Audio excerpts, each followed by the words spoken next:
The Arabic language is one of the, in my opinion, one of the most extraordinary constructions of the human mind. Language of poetry. It's a language of poetry, it's a language of mysticism and theology, it's a language of law, it's a language of extraordinary humor, for example, and narration. I mean, some of the great feats of narrative skill, the Arabian Nights, the travels of Ibn Battuta, etc., are written in Arabic. So there's that. It's also one of the great religions of the world, which is in Arabic. I mean, the Quran is the word of God in the Arabic language. The language is that of all the Arabs. There's a lingua franca, which is amazingly alive. You're really fascinated with that language, aren't you? As a writer, you're a professor. Well, it's not only a rich language, it's been so much maligned, you know, because it's considered to be a very difficult language. In fact, it's not.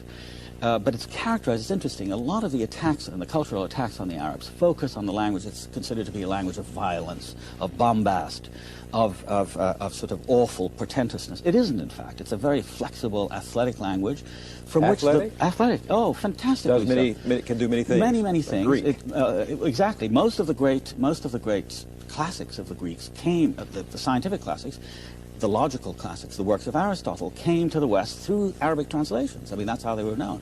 So that sense of the language unites us, because it's a language of religion, it's a language of everyday life, it's a language of courtship, it's a language of society.